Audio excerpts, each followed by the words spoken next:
Welcome into the Chiefs Report. I am Harrison Graham, and on today's show, we are going to answer all of your questions as it is mailbag time. So use hashtag Chiefs or Super Chat to get your questions on the show. And subscribe to the channel. Don't miss out on these mailbag opportunities. We go live every single Monday, 4 o'clock Eastern, 3 Central Time. We will include that into the offseason as well.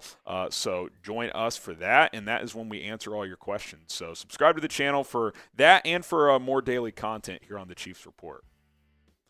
Let's start with Dallas Countryman. Do you think the Chiefs will keep Frank Clark next season? I'm starting to think they might. I mean, the guy just every time you think he's done, he's just not.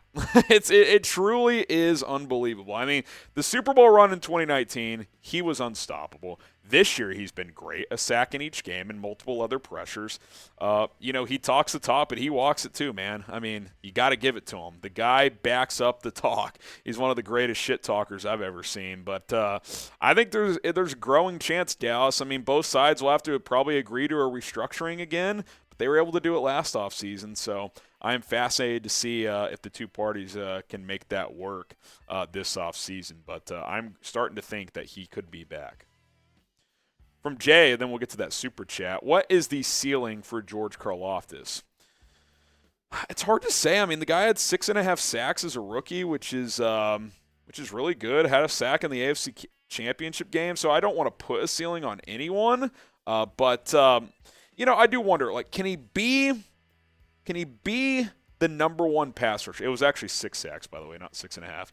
Can he be your top pass rusher? Or is he more of a number 2? Because, look, he plays next to Chris Jones. That's pretty beneficial. But he's been good, man. A lot of pressures this year. I think his ceiling, he could be a double-digit sack guy. I don't think he can be a Chris Jones-level talent or a TJ Watt or someone like that. But I think he could be a Pro Bowl talent or a second-team All-Pro maybe. But I think he's going to keep getting better. He's physical. He stops the run pretty well, too. I like Karlaftis, man. Late in the first round they got him. That's pretty darn good value for George Karlaftis. Sean Hooker, I think defense has another game. Another good game? Listen, if you hold the Eagles to 20 points, you should win. If your defense repeats the performance you just got, you should win the game. As good as Mahomes was, the Chiefs did leave opportunities out there. There's just simply no way around it. They had chances early in the game where they had to settle for field goals. You get the interception off Burrow inside the 40 and you come up empty. But, yeah, if this defense, I think they have a chance to play well again. And if they do, I think you got a really good chance of winning the Super Bowl.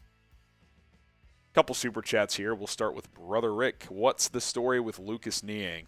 It's a great question. I don't know the story, Rick. I think they're just comfortable with Wylie right now. I think right tackle is a position to watch for this offseason. Does Niang get a chance to win that job back? Because I still think his ceiling is certainly higher than that of an Andrew Wylie's. Does Darian Kennard get into that mix next year? When they drafted him, Brett Veach specifically told him, hey, right tackle's kind of the missing piece on the offensive line. You ready to go? And clearly he has not been. He has not been a guy that they have trusted to even give a chance to at right tackle. So maybe does he improve? Do you bring back Andrew Wylie? I mean, give Andrew Wylie credit. He's not great, but he has played multiple positions over the last 4 or 5 years for this team, and he's held his own. Now, can he do it again against Haason Reddick in a Super Bowl? That's a different story. We'll see. But I'm hoping Niang can get back fully healthy next year, Rick, as he's made his way back from injury this year. And, hopefully be that guy at right tackle. From Don32, and then Caleb's got another super chat. How can the Chiefs slow down Haason Reddick? I just mentioned it with Andrew Wylie. Can he hold his own? I think you got to chip a little bit over there with your backs. McKinnon's a good blocker. I think, tight ends, Noah Gray getting in there. Do you have Blake Bell active for this game potentially as a blocker? I think that's possible. But, yeah, I don't think you want to leave Andrew Wylie on an island for this entire game. There will be times when it's one-on-one and he's got to hold his own. But, yeah, I mean, don't do what Kyle Shanahan did and try to have Tyler Kroft, a backup tight end, block him by himself. That's a terrible idea. Now, which Eagles defender worries you the most? For me, it is Reddick. Because he's going up against the weakest link on your offensive line in Andrew Wylie. Let me know in the comments which Eagles defender worries you the most. From Sandy, a.k.a. Caleb. Do you think if Juju does well in the Super Bowl, would you re-sign him? I'm definitely open to re-signing him. He almost had a 1,000-yard season. If he didn't have the couple of injuries he did, he probably could have pushed for 1,200 yards. I mean, he played really well. But it just seems like he keeps getting these nicks and bruises. And that was kind of the story in Pittsburgh the last couple of years. Couldn't stay 100% healthy. So I'm open to bringing him back. I'd probably just do a one-year deal again. I don't think I'd commit to him long-term, but I would at least consider bringing him back. If a recon, do you think the Eagles are slightly overrated due to playing with a weak schedule all year?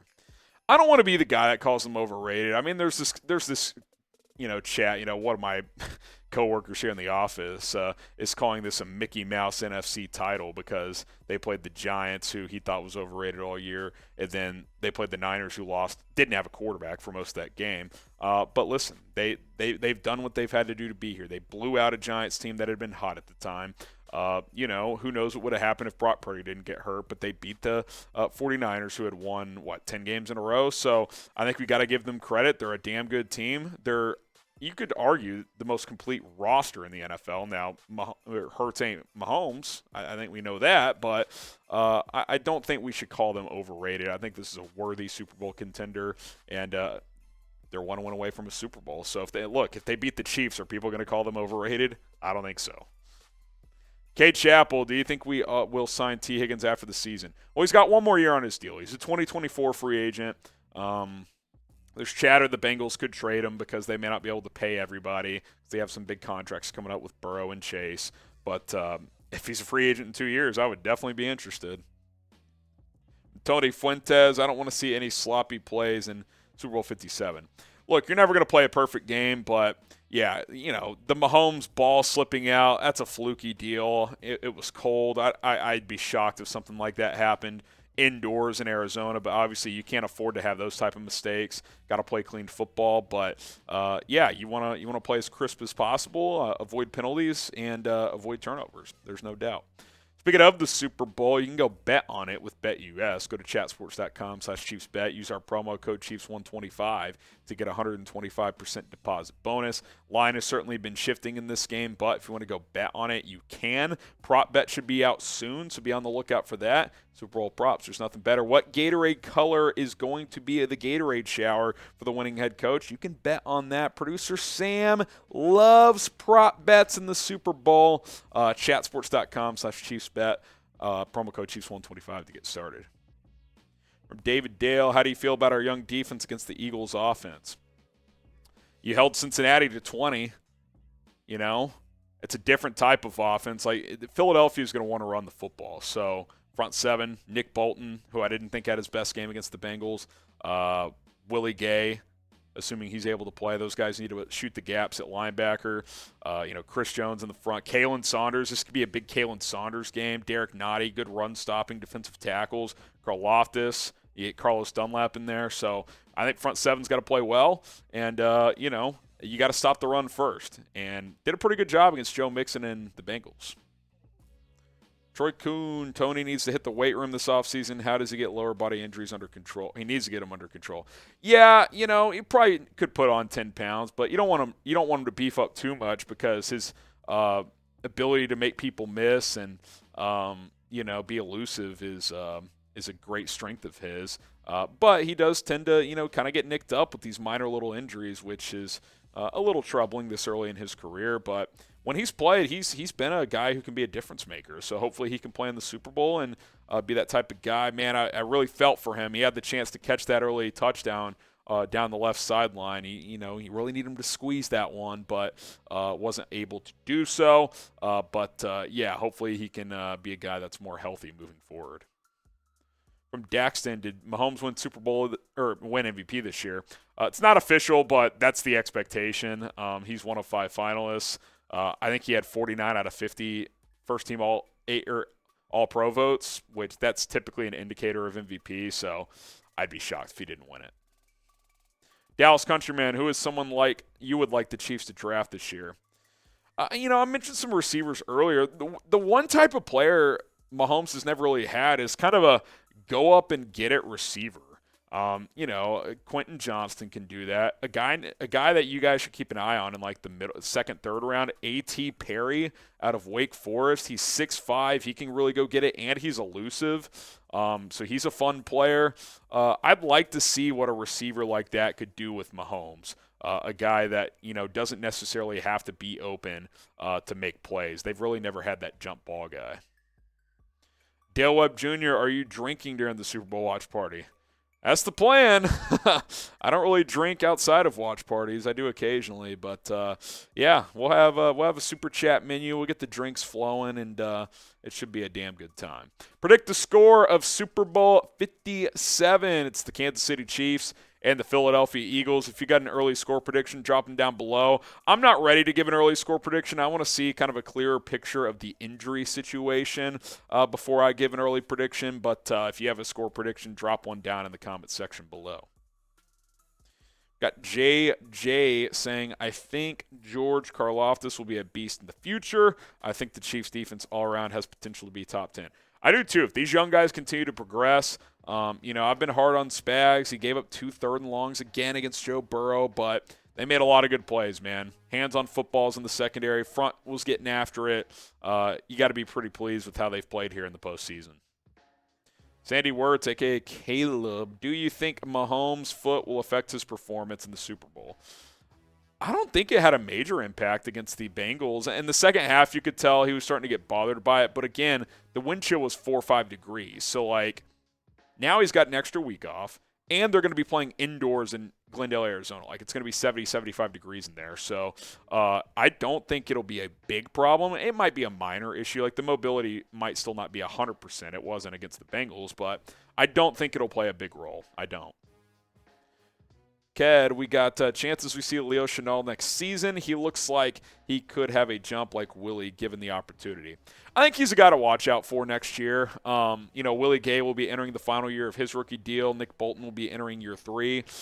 Where does Leo Chenal fit in? He's had his moments this year, but he's one of the rookies that, you would hope takes a leap next year. Has kind of been just okay as a rookie. Sport content, what do you think our defensive weakness is? And do you think we will hold off A.J. Brown like we did with Jamar Chase? We'll see, man. These rookie corners are going to have to, do what they did against Cincinnati. But if they were able to do it against Chase and Higgins, A.J. Brown's very good, but so are those guys. So no reason to think they can't at least hold their own. Biggest weakness, I would still probably say the secondary just because of how young it is, but They've risen in the playoffs, man. They have grown up in a hurry and really, really played well. So, it's hard to say that it's weakness right now. Joe Fazio, why couldn't we get McKinnon more involved in the AFC Championship? They didn't check down to him at all, and he had no impact.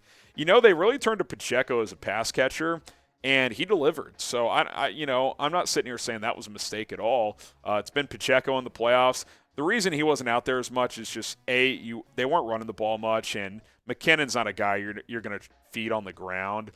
So I think they opted with Pacheco with kind of his violent running style to try and get tougher yards. And, he made some of those plays in the pass game as well, able to drive through defenders. So I'm still high on McKinnon. I'd like to see him have a role in the Super Bowl, but I think every game is different. And the Chiefs rode with Pacheco, and I think that was the right decision.